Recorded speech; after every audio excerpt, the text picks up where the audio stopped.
Livro Homens Fortes, um guia básico para a liderança familiar, por John Crotts. Capítulo 2. O valor do caráter. O que faz um homem digno de ser seguido? Certamente alguns são líderes somente por título ou posição, mas o tipo de homem que inspira outros a segui-lo é um homem de virtude ou caráter. Dwight Eisenhower, ex-general e ex-presidente dos Estados Unidos, certa vez disse: para ser líder, um homem deve ter seguidores. E para ter seguidores, este homem precisa obter a confiança deles. Portanto, a suprema qualidade de um líder é a integridade inquestionável. Sem isso, não há possibilidade de nenhum sucesso real. Se os companheiros acharem-no culpado de falsidade, se o acharem carente de integridade, ele falhará. Seus ensinamentos e ações precisam concordar entre si. Por conseguinte, a primeira grande necessidade de um líder é integridade e excelente determinação.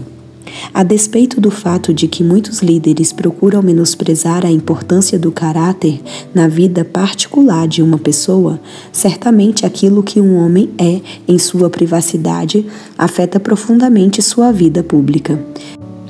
Se um homem prova sua integridade em cumprir obrigações básicas para com sua esposa e filhos, ele provavelmente será confiável nos outros compromissos da vida. Tendo estabelecido a importância da liderança espiritual no capítulo anterior, podemos agora tratar de sua essência. Entender os elementos essenciais da liderança espiritual proporciona a motivação e o equipamento que precisamos para avançar no papel que Deus nos confiou. Qual é o primeiro passo para ser um líder espiritual? Liderança começa em seu coração e sua vida. Se você não consegue liderar a si mesmo, não conseguirá liderar outros. Todas as companhias aéreas têm vídeos de segurança ou instruções pessoais que incluem informação sobre a perda de pressurização da cabine. Se a cabine de uma aeronave perde pressurização, máscaras de oxigênio caem sobre os assentos.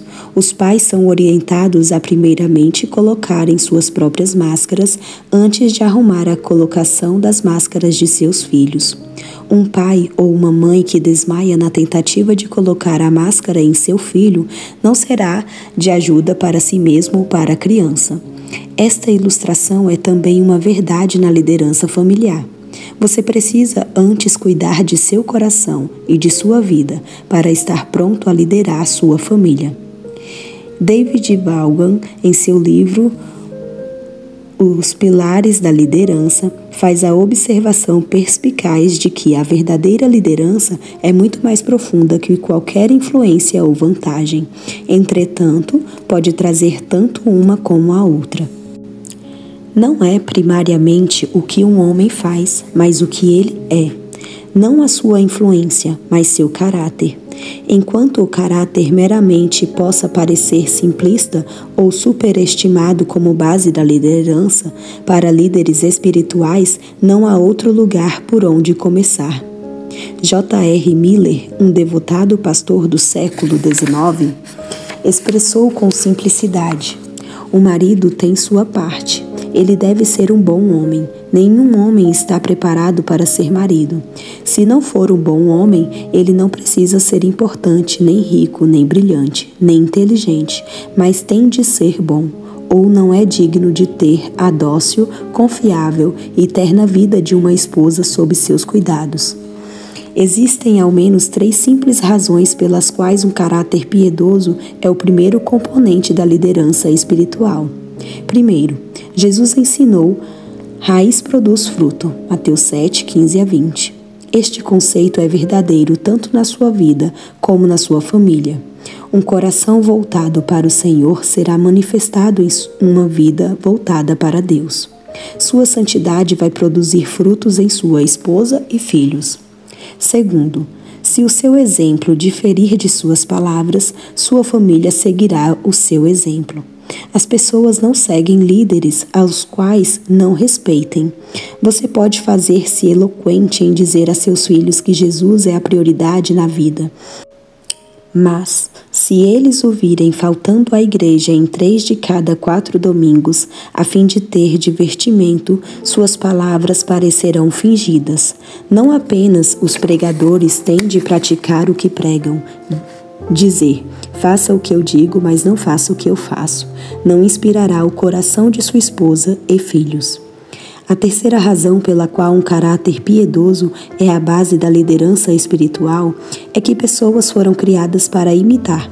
Jesus não desceu do céu somente para morrer na cruz, ressuscitar e então voar de volta para o céu. Ele veio para viver com seus discípulos. Ele os ensinou verbalmente e viveu esses ensinamentos dando 33 anos de exemplo perfeito. A liderança espiritual que você precisa assumir tão seriamente deve começar em seu coração e em sua vida. Requisitos bíblicos para a liderança. A Bíblia sempre requer santidade nos homens que lideram. Em Êxodo 18, Jetro disse a Moisés que ele precisava recrutar homens para ajudá-lo a julgar a nação de Israel. Disse que se escolhessem homens capazes, tementes a Deus, homens de verdade, que aborreçam a avareza. Êxodo 18, 21. As habilidades que Moisés teria de procurar brotariam do forte caráter de santidade deles. Talvez teria sido mais fácil inicialmente escolher homens que fossem populares com as pessoas ou que tivessem um currículo de empreendimentos seculares bem-sucedidos, sem preocupação com a atitude do coração deles para com Deus. Mas, a longo prazo, o povo de Deus sofreria espiritualmente, porque das raízes desses corações carnais teriam nascido frutos maus. Em Atos 6, 1 ao 2, entre o grande grupo de cristãos que ainda vivia em Jerusalém, algumas viúvas eram negligenciadas na distribuição de alimento. A solução foi selecionar 7 homens de boa reputação, cheios do Espírito e da sabedoria, aos quais encarregaremos deste serviço. Atos 6, 3. Mesmo para supervisionar o atendimento às mesas, caráter era o que predominava na descrição para executar o trabalho. A habilidade também estava incluída, aos quais encarregaremos deste serviço. Mas caráter era a exigência-chave. Os homens teriam que ser bons, sábios e cheios do Espírito de Deus para se adequarem à tarefa.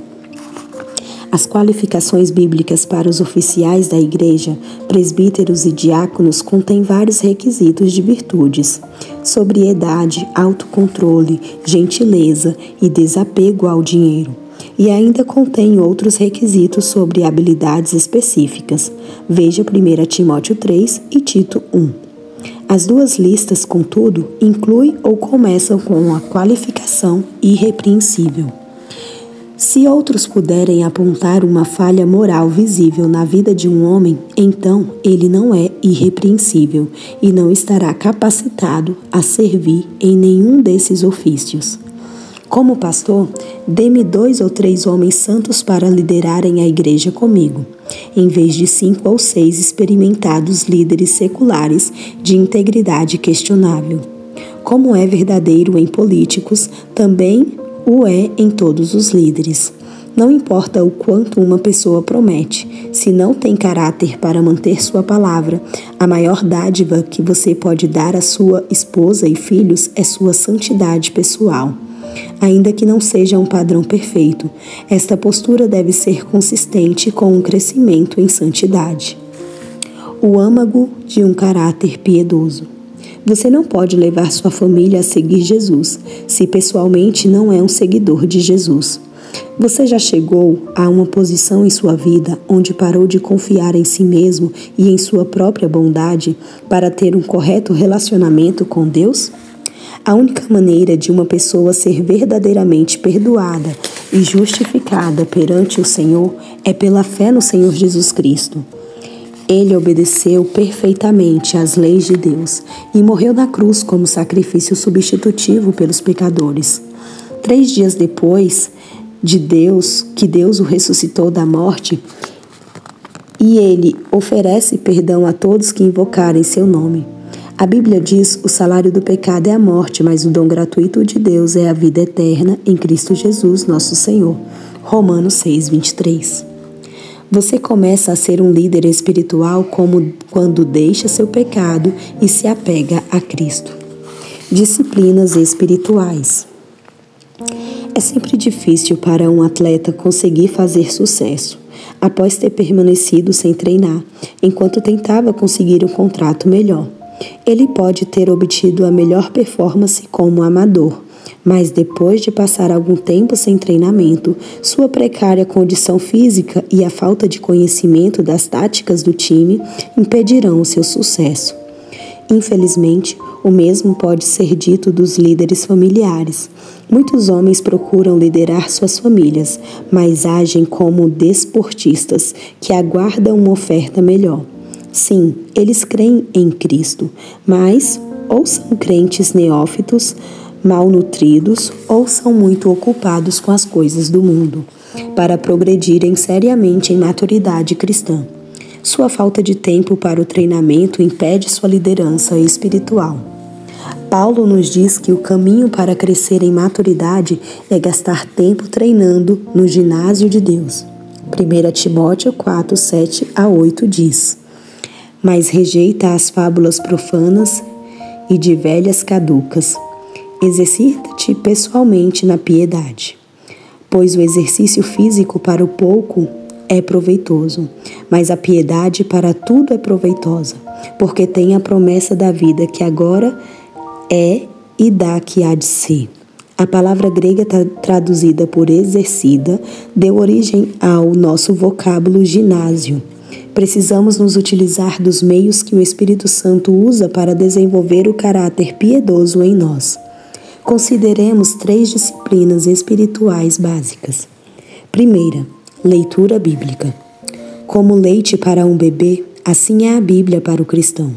Pedro disse: desejai ardentemente, como crianças recém-nascidas, o genuíno leite espiritual, para que por ele vos seja dado crescimento para a salvação. 1 Pedro 2:2. No Salmo 19, Davi analisa o efeito poderoso da Bíblia na vida de uma pessoa. A lei do Senhor é perfeita e restaura a alma. O testemunho do Senhor é fiel e dá sabedoria aos simples. Os preceitos do Senhor são retos e alegram o coração. O mandamento do Senhor é puro e ilumina os olhos. O temor do Senhor é límpido e permanece para sempre. Os juízos do Senhor são verdadeiros e todos igualmente justos. Salmos 19, 7-9. Estas 6 descrições das Escrituras esclarecem que, se você quer progredir no caráter cristão, a Bíblia deve fazer parte de sua dieta diária. Segundo, oração. Se a Bíblia é o Senhor falando conosco, a oração somos nós falando com Deus. Certa vez, Jesus contou uma história para ensinar-nos o dever de orar sempre e nunca esmorecer. Lucas 18:1. Em outra parte, Paulo ordenou aos crentes: orai sem cessar. 1 Tessalonicenses 5:17. Certamente, ser um líder espiritual envolve orar por sua esposa e filhos, mas também é essencialmente orar por si mesmo. Se você quer crescer em maturidade cristã, precisará da ajuda de Deus. Peça a Ele que o faça sábio, santo e fiel, amoroso e forte. Alguém que entenda e viva a verdade da Bíblia. Às vezes, eu também tenho de pedir energia e humildade para brincar de bonecas com minha filha, ao fim de um dia estressante. Terceiro, envolvimento na igreja. A vida cristã não foi planejada para ser vivida de modo solitário. Embora sejamos individualmente responsáveis por seguir a Cristo, fomos feitos por Ele com a necessidade de convivermos com outros cristãos. Precisamos do exemplo da responsabilidade, do discernimento nas Escrituras e do encorajamento prático de outros. Hebreus 10:25 nos diz para não deixarmos de congregar, como é costume de alguns, mas para encorajar-nos uns aos outros, especialmente ao vermos que a volta de Jesus se aproxima. Este encontro regular de encorajamento é a reunião da igreja.